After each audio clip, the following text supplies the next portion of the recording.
నమస్కారం. నిన్న మనం జ్యోతిర్లింగాలు 12 ఉంటాయి మనకు.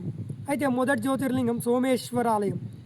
గుజరాత్‌లో ఉన్నటువంటి సోమేశ్వర ఆలయం గురించి మనం నిన్న తెలుసుకున్నాం. ఈరోజు రెండవ జ్యోతిర్లింగమైనటువంటి శ్రీశైలం మల్లికార్జున స్వామి గురించి తెలుసుకుందాం. నమస్కారం. నా పేరు శివ.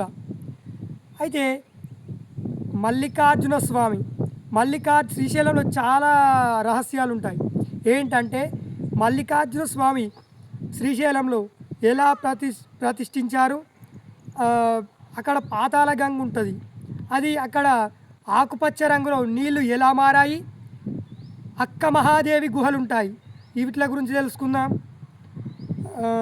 పాలధార పంచదార, సాక్షి గణపతి, అసలు అక్కడ ఉన్నటువంటి అన్ని రహస్యాలు మనం ఈరోజు తెలుసుకుందాం. మొదట అక్కడ మల్లికార్జునుడు ఎలా ప్రతిష్ఠించబడ్డాడో మనం తెలుసుకుందాం. అయితే పూర్వము ఒక ఋషి అక్కడ జపం చేశాడనమాట. జపం ఎందుకు చేశాడంటే తనకు 2 పిల్లలనియమని జపం చేశాడు. ఆ పిల్లలు ఎలా అంటే చావు లేకుండా ఇయ్యమని జపం చేశాడు. అయితే వాళ్ళే పర్వతుడు, నందీశ్వరుడు జపం చేసిండు. మళ్ళీ తపస్సు చేసి శివుని ప్రత్యక్షమయ్యాడు. శివుడు ప్రత్యక్షమైతే ఏమడిగిందంటే, ఈశ్వర, నా కోరిక ఏంటంటే నా జీవన పర్యంతం మీరు నా మీదనే ఉండి మొత్తం నన్ను వాహనంగా ఉంచుకోవాలి అని అంటాడు. శివుడు తదాస్తు అని అంటాడు. పర్వతుడు జపం చేస్తాడు. పార్వతునికి కూడా శివుడు ప్రత్యక్షమవుతాడు. పార్వతుడు అడుగుతాడు, ఈశ్వర, మీరు మొత్తం నా మీదనే ఉండాలి అంటే, పర్వతుడు అంటే పర్వతం, మీరు మొత్తం నా మీదనే కూర్చోవాలి అని అంటే ఈశ్వరుడు దాన్ని కూడా తదాస్తు అని ఆ పర్వతం మీద కూర్చుంటాడు. ఫస్ట్ దాని పేరు శ్రీ పర్వతం. కాలం నడుస్తున్న కొద్దీ శ్రీశైలం అని అంటున్నారు. అయితే కొన్ని రోజుల ముందు అక్కడ ఒక మహారాజుకు చాలా కాలం పాటు సంతానం లేదు. అయితే కలగక కొంతకాలానికి సంతానం కలిగింది. సంతానం కలిగిన తర్వాత రాజు ఏం చేస్తాడంటే, రాజుకి ఏముంటుంది ఆలోచన, రాజ్యాన్ని విస్తీర్ణం చేయాలి అంటే రాజ్యాన్ని పెద్దగా చేసుకోవాలి. అందు గురించి రాజు ఏం చేస్తాడంటే వేరే రాజ్యాలపైన దండయాత్రకు పోతాడు అనమాట. దండయాత్రకు పోతే ఆయన చాలా భూమిని గెలుచుకుంటాడు, చాలా రాజ్యాలు గెలుచుకుంటాడు. గెలుచుకున్న తర్వాత తనకి యాష్టకు వస్తుంది, ఇంకెన్ని రోజులు ఇట్లా వేయాలి అని. అయితే ఆయనకి మొత్తం యాష్టకు వచ్చేసి మళ్ళీ ఇంటికి బయలుదేరి వచ్చేస్తాడు. బయలుదేరి వచ్చేసిన తర్వాత తన బిడ్డ ఉంటుంది కదా, చాలా పెద్దగా అవుతుంది అన్నమాట. ఈ రాజు వచ్చేటి వరకు పెద్దగా అయితే ఆమె చాలా సౌందర్యంగా ఉంటుంది అన్నమాట. తన బిడ్డ చాలా సౌందర్యంగా ఉన్నందుకు రాజుకు ఇన్ని రోజులు యుద్ధం చేసి కొంచెం పిచ్చిలేస్తుంది. అంటే మరి పిచ్చి అంటే తెలియనంత పిచ్చి అన్నమాట. తన బిడ్డ చాలా అందంగా ఉండడం చూసి రాజు తన బిడ్డ మీదకి పోతాడనమాట. బిడ్డ మీదకి పోయి తన బిడ్డ దగ్గర కొంచెం మిస్బిహేవ్ చేస్తాడనమాట. అయితే వాళ్ళ భార్య వచ్చి, నాత, ఆమె మన పుత్రికనే, ఆమెను అట్లా చేయకు అని అంటే ఆయన పట్టించుకోడు. ఎందుకంటే ఇన్ని రోజులు యుద్ధాలు చేసి మైండ్ మొత్తం క్రూరంగా తయారైపోతుంది అనమాట. అయితే ఆమె ఏం చేస్తుంది అంటే, ఇట్లా పాతాళ గంగ ఉంటుంది కదా, కృష్ణానది, అక్కడ మొత్తం ఉరికితోస్తుంటుంది. ఒక గుహలకు ఉరికితోస్తుంటే ఒక పెద్ద బండరాయి ఉంటుంది. అయితే ఈమె పోయినట్టు పోయి ఆమె పక్కకు జరుగుతుంది. ఆయన కొంచెం ముంగట్టుకోగానే ఒక రాయిని అక్కడ దొబ్బేస్తుంది అనమాట. అయితే ఆయన అక్కడనే వెళ్ళిపోతాడు అనమాట. ఆ రాయి ఏంటంటే, మీకు ఇప్పటిదాకా చెప్పినా కదా, అక్కడ మొత్తం ఆకుపచ్చ నీళ్ళు ఉంటాయని. ఆ రాయి అందులో పడ్డందుకే ఆ రాయి మొత్తం ఆకుపచ్చగా ఉంటుంది అనమాట, రాయి మొత్తం. అందువల్ల ఆ నీళ్ళు మొత్తం ఇప్పటికి కూడా ఆకుపచ్చగా ఉంటుంది అనమాట. మనం ఏమనుకుంటాం అంటే అవి కొంచెం ఖరాబ్ అయినాయేమో అని అనుకుంటాం. కాదు, అది యాజమాన్యం నుండి కూడా వచ్చినటువంటి ఆచారం అనమాట ఇది. అయితే ఆమె వాళ్ళ పుత్రిక ఉంటుంది కదా, ఆమె వస్తుంటే ఒక లింగం ఉంటుంది. ఆ లింగం మీద ఒక ఆవు పొదుగు అసలు ఇట్లా పాలు ఆగకుండా పడుతుంటాయి అన్నమాట. ఆగకుండా పడుతున్నందుకు ఆమెకు స్వప్నం అంటే కళల ఈశ్వరుడు వచ్చి ఇక్కడ నేనే మల్లికార్జునుడై ఉన్నా నాకు గుడి నిర్మించండి అని అంటాడు. అందు గురించి వాళ్ళు గుడి నిర్మిస్తారనమాట. ఇది ఒక కథ. ఇంకో కథ ఏంటంటే ఈశ్వరుడు కైలాసం ఉండగా శివుడు పార్వతి కూర్చొని ఉంటారు. అయితే పక్కకు తన శిష్యులు ఉంటారు కదా, వాళ్ళు వచ్చి చెప్తారనమాట, ఈశ్వర మన గణపతికి కార్తీక స్వామికి ఇద్దరికి కళ్యాణం వయసు వచ్చింది, వాళ్ళకి కళ్యాణం చేయాలని అంటారు.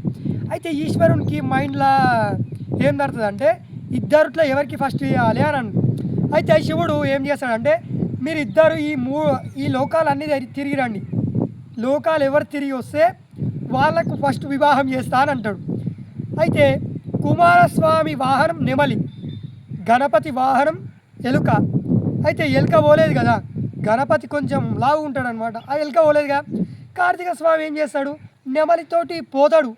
అసలు గణపతి వెళ్ళకముందే ఆయన సగం ఫస్ట్ లోకం సగం తిరిగేస్తాడనమాట. గణపతి ఇంకెళ్ళాడు. గణపతి కొద్దిసేపు బాధపడి నేనేం చేయాలంటే తన మైండ్లో గణపతి చాలా జ్ఞానవంతుడు, అందుకే మనకు చదువు రాకపోతే కూడా గణపతి హోమం చేసుకోవాలి అని చెప్తారు. చాలా జ్ఞానవంతుడు. ఆయన ఏం చేస్తాడంటే శివుడు పార్వతి కూర్చుంటాడు కదా, వాళ్ళ చుట్టూ ప్రదక్షిణ చేస్తాడనమాట. శివుడు అంటాడు, ఏంది నిన్ను లోకాలు తిరిగి రమ్మంటే నువ్వు మా చుట్టూ తిరుగుతావని. అయితే గణపతి చెప్తాడు ప్రదక్షిణ అయిపోయిన తర్వాత, మీరు ఈ లోకం మొత్తం తిరుగుమన్నారు కదా, మీరే కదా ఈ లోకం అని అంటే శివుడు కూడా పక్కుమని అవుతాడనమాట. నువ్వు చాలా చిన్నవాడివి కానీ నీకు చాలా జ్ఞానం ఉంది అని అంటాడు. అయితే కార్తీక స్వామి మొత్తం లోకాలు తిరిగి వచ్చి ఆడికి వస్తాడు. అయితే కార్తీక స్వామి అడుగుతాడు శివుని, నేను ఫస్ట్ లోకాలు తిరిగి వచ్చినా మీరు నా వివాహం ఫస్ట్ చేయాలని అంటాడు. అయితే ఈశ్వరుడు ఏమంటాడంటే లేదు, గణపతి ఫస్ట్ తిరిగిండు అని. కార్తీక స్వామి అలిగి వస్తాడు. అలిగి ఈ భూలోకంకి వచ్చి శ్రీ పర్వతం పైన వచ్చి కూర్చొని జపం చేసుకుంటూ కూర్చుంటాడు అనమాట. ఎందుకు అలిగిండు, వివాహం ఫస్ట్ గణపతి చేసామని అంటారు సిద్ధి బుద్ధితోటి. అందు గురించి వచ్చి శ్రీ పర్వతం పైన కూర్చొని జపం చేసుకుంటాడు అనమాట. ఈశ్వరుడు కూడా కైలాసం నుంచి వస్తాడు, ఏంది నా కొడుకు ఇట్లా కూర్చుండు, నేను చేసింది తప్ప అని శివుడు వీడికి వస్తాడనమాట. వీడికి వచ్చి కార్తీక స్వామికి నచ్చ చెప్తాడనమాట. నచ్చ చెప్పి వాళ్ళు కూడా మొత్తం ఇక్కడనే ఉండిపోతారు. అదే శ్రీశైలం, శ్రీ పర్వతమే శ్రీశైలం. ఇప్పుడు మనం సాక్షి గణపతి గురించి తెలుసుకుందాం. సాక్షి గణపతి ఏం చేస్తాడంటే మనకు ఇప్పటి జనరేషన్లో చెప్పాలంటే అటెండెన్స్ లాగా అనమాట. అయితే శ్రీశైలంకి ఎవరెవరు వస్తుర్రు, శివుణ్ణి ఏమేమి కోరికలు కోరుకుంటుర్రో ఫస్ట్ సాక్షి గణపతికి చెప్పాలన్నమాట. మనం శ్రీశైలం దర్శనానికి ముందే గణపతి దర్శనం చేసుకోవాలి సాక్షి గణపతి దగ్గర. అయితే ఇక్కడ ఆయన శివునికి చెప్తుంటాడు అనమాట, ఈ భక్తుడు వస్తుండు ఈ కోరిక చెప్తాడు నీకు అని. అంటే మనము పాపాలు చేస్తుంటాం కదా, పాపాలు కడుక్కోవాలి కదా మనం.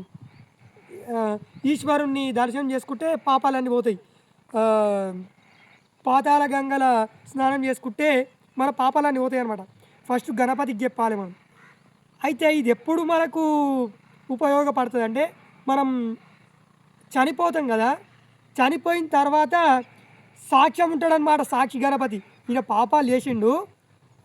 అయితే ఈశ్వరుని దగ్గరకు వచ్చి మొక్కిండు. సాక్ష్యం ఎవరంటే సాక్షి గణపతి. ఇది సాక్షి గణపతి. మనం ఎప్పుడు శ్రీశైలం వెళ్ళినా కూడా సాక్షి గణపతికి నమస్కారం చేసుకొని మన కోరికలు చెప్పుకోవాలన్నమాట ఫస్ట్ మొదట. ఇది శ్రీశైలం. పాతాళ గంగ ఏంటంటే అక్కడ మొత్తం ఆకుపచ్చ నీళ్ళు ఉంటాయి. ఆకుపచ్చ నీళ్ళు ఎందుకంటే ఒక గుండొచ్చి అందులో పడుతుంది, అది ఆకుపచ్చ కలర్ ఉంటుంది అనమాట.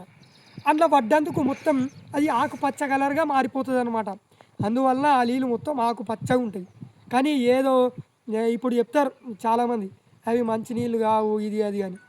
ఇప్పుడు అవి ఆనాటి కాలం నుంచి ఉన్నాయన్నమాట ఆకుపచ్చ కలర్, ఈరోజు రాలేవు అవి. అయితే అక్క మహాదేవి గుహలు అని ఉంటాయి అన్నమాట. మనం బోట్లో వెళ్తాం ఆ గుహలకు. ఆ గుహలు ఎట్లుంటాయి అంటే మొత్తం అందులో అసలు చిమ్మ చీకటిగా అందులో ఓంకార ధ్వని మనకి వినిపిస్తుంది అన్నమాట. ఇప్పటికి కూడా ఓంకార ధ్వని. అయితే పూర్వం ఏమవుతుంది అంటే అక్క మహాదేవి జపం చేస్తూ కూర్చుంటుంది అనమాట. ఒక ఆయన వస్తాడు ఆయనకి వచ్చి ఏం చేస్తాడంటే ఆయన కొంచెం ఇబ్బంది పెడతాడనమాట. ఇబ్బంది పెడితే అక్క మహాదేవి ఏం చేస్తుందంటే అక్కడనే తను కట్టుకున్న వస్త్రాలు కూడా మొత్తం విప్పేసి తన జడు ఉంటుంది కదా ఈ ఎంటికేలతోటే మొత్తం ఆమె కవర్ చేసుకుంటుంది అనమాట తన బాడీని. కవర్ చేసుకొని గుహలల్లోకి వెళ్ళిపోతుంది. గుహలల్లోకి వెళ్ళిపోతుంటే ఒక పెద్ద మనిషి వచ్చి చెప్తాడనమాట. ఏం చెప్తాడంటే, అమ్మ నువ్వు ఈ గుహలల్లోకి వెళ్ళి ఈశ్వరుని జపం చేయి. ఆ జపం ఎట్లా అంటే ఓం నమ శివాయ అని అనుకుంటూ చేయి అని అంటారు. చిమ్మ చీకటి గృహలు భయపడదామె పోయి వేస్తుంటుంది.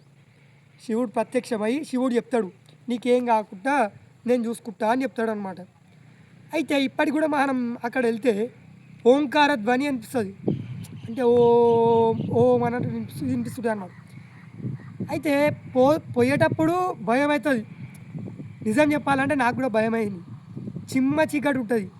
గాలి మొత్తం వల్ల పోతే షెట్ వేసుకొని పోతే మొత్తం ఇబ్బరిస్తుంటుంది అనమాట. అంటే లోపలికి కాదు, ఆడ బయట ఇలా పడితే కూడా మొత్తం షెట్టు మొత్తం ఇట్లా తడిచిపోయినట్టు కొంచెం భయం అవుతుంది ట్రూగా చెప్పాలంటే.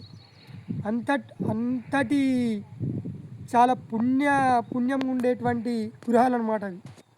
చాలా విశిష్టత ఉంటుంది అందులో. పాలధార పంచదార మీకు తెలిసే ఉంటుంది. ఆ నీళ్ళు కొంచెం తీయగా ఉంటాయి, మీరు కూడా పోయి ఉంటారు. అయితే ఆడికి పోయేటప్పుడు కొంచెం జాగ్రత్తగా వెళ్ళండి. నేను పోయినప్పుడు ఒకరు కాలు జారి కింద పడ్డారు, కానీ దేవుని పుణ్యాన ఏం కాలేదు. అయితే మనం వెళ్తుంటే శిఖరం ఉంటుంది అన్నమాట. ఆ శిఖరం ఏంటంటే, ఆ శిఖరం ఎట్లుంటుంది అంటే అది అక్కడ ఉండేటువంటి ప్రదేశంలో చాలా పెద్ద గుట్ట అనమాట. అది అక్కడనే శిఖరం. మనం ఆ శిఖరం అంటే ఏంటిదంటే ఈశ్వరుడు నంది ఉంటుంది అనమాట. ఆ నంది మనం ఇట్లా చూడాలన్నమాట. నంది తోకపైన ఇట్లా రాసి ఇట్లా చూస్తే శిఖరం కనబడుతుంది అనమాట. అంటే కనబడది, ఆ శిఖరం కనబడితే మనకు ముక్తి దొరికినట్టే, మనకు పుణ్యం దొరికినట్టే అనమాట. అంటే ఇంకో జన్మ ఉండదు. చాలామంది అబద్ధం చెప్తారు, కానీ అట్లా ఇప్పకండి కనబడదు అని తప్పది. మనకిప్పుడు అంటే స్కోప్ కూడా ఉంటుంది. స్కోప్ అంటారా ఏమంటారా, సబ్జెక్ట్ కరెక్షన్ తప్పు చెప్తే క్షమించండి. మనం బాహుబలిలో చూస్తాం కదా, రానా ఫస్ట్ ఇట్లా చూస్తాడు, తర్వాత వాళ్ళ నాన్న వచ్చి చూస్తాడు. అది స్కోపే అంటారా ఏమంటారా నాకు తెలియదు, సబ్జెక్ట్ కరెక్షన్. ఇప్పుడు అది పెట్టిరనమాట. అంటే దాంట్లో కనబడుతుంది, దాంట్లో చూస్తే కరెక్ట్ కాదు. అంటే మన తృప్తి గురించి అలా చూస్తున్నాం అనమాట. కానీ రియల్గా ఇట్లా చూస్తే ఆ గుడి, ఆ శిఖరం కనబడాలన్నమాట. ఆ శిఖరం ఏంటంటే శ్రీశైలం మల్లికార్జున స్వామి ఉండేటువంటి గర్భాలయం యొక్క శిఖరం అనమాట అది. ఆ శిఖరం కనబడితే మరో జన్మ ఉండదు, నీకు ఈడికే తృప్తి, అంటే ఈడికే నీకు మోక్షం దొరుకుతుంది అనమాట. అది ఆ శిఖరం కథ. చాలా ఉన్నాయి ఇంకా తెలుసుకోవాలనుకుంటే అక్కడ. అంటే మనకి ఇంకోటి ఏంటంటే మెయిన్గా మనం ఏ గుడికి వెళ్ళినా జ్యోతిర్లింగాలు 12 ఉంటాయి, అష్టాదశ పీఠాలు 18 ఉంటాయి అన్నమాట. అయితే మెయిన్గా శ్రీశైలంలో మొత్తం 2 ఉంటాయి అన్నమాట. ఈశ్వరుడు అమ్మవారు అంటే జ్యోతిర్లింగం, అష్టాదశ శక్తిపీఠం, ఈ 2 కలిసినటువంటి దేవాలయాలు 2. ఒకటి శ్రీశైలం అన్నలా అమ్మవారు, బ్రహ్మరాంబిక మాత. అయితే ఈ ఈశ్వరునికి పూజలు మొత్తం వీరశైవులే చేస్తారనమాట.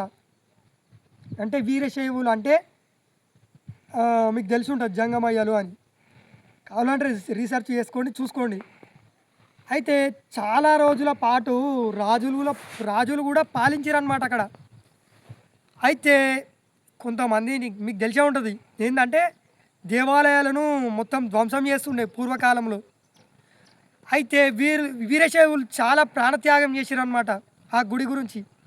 అయితే మనకు శ్రీ గరికపాటి నరసింహారావు గారు కూడా చెప్పిరు వీరశైవుల గురించి, ఎంతమంది ప్రాణత్యాగం చేసిరు ఆ గుడి గురించి అనేది. అందువలన వీళ్ళు అయ్యగారులు అని అంటారు. వీళ్ళు మొత్తం అక్కడ పూజలు చేస్తుంటారు అనమాట. అయితే ఎక్కడైనా సరే ఎట్లుంటుంది అంటే జ్యోతిర్లింగాల దగ్గర ఈశ్వరునికి వీళ్ళే పూజలు చేస్తారనమాట. ఇక్కడ మొత్తం వీళ్ళే చేస్తారనమాట. అయితే వీళ్ళకు అలంకరణ మాత్రం చెంచులు చేస్తారు. అది మొత్తం అడవి ప్రాంతం కదా, అలంకరణ చెంచులు చేస్తారు. చెంచులు అనే ఒక తెగ ఇప్పటికి కూడా మొత్తం నల్లమల్ల అడవి, కానీ చాలా భక్తులు వెళ్తారు. మొత్తం పులులు, సింహాలు ఇంతున్నా కూడా వెళ్తారు. ఏదేమైనప్పటికీ కూడా శ్రీశైలం విశిష్టత ఏంటంటే మనకు క్లియర్ కట్గా ఒకటి తెలియాలి. అంటే ఆడ ఎంత విశిష్టత ఉన్నది అనేది మనకు ఛత్రపతి శివాజీ మహారాజ్ ఉంటాడు కదా, తను ఈ దేశ రక్షణ చేయనీకే అమ్మవారిని పోయి వేడుకుంటాడనమాట.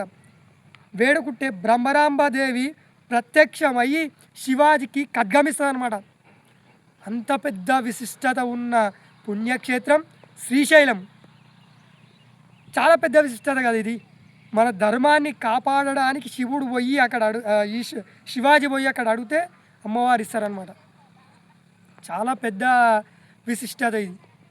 శివాజీకి ఒక పెద్ద, మీకు తెలుసు కదా అది, శివాజీ విగ్రహం కూడా ఉంటుంది శ్రీశైలంలో. పోయి ఒకసారి చూడకపోతే చూడండి, చాలా పెద్ద విశిష్టత ఇది. ఇంకా ఎన్నో ఉన్నాయన్నమాట అక్కడ. గోపురాలు 4 ఉంటాయి, గాలి గోపురం అని అంటాం. నందికి కూడా అక్కడ స్పెషల్గా విశిష్టత ఉంటుంది. శనిగల బసవన్న అని అంటారు. మన మొక్కులేమన్నా ఉంటే ఒక బట్టల నందికి ఆ శనిగలు పోసి ఆడ కట్టాలన్నమాట. మన మొక్కు ఖచ్చితంగా దిగుతుంది ఆడ. అందుకే ఆయనను శనిగల బసవన్న అని అంటారు. అయితే కలియుగంలో ఏంటంటే ఆయన ఖచ్చితంగా కలియుగంలో ఇట్లా రంకేస్తాడు. అంటే మనం మానవులం ఏమంటే ఇట్లా అడిగేస్తాం కదా, అయితే నందిని రంకే అని అనమాట, రంకే అని అంటారనమాట.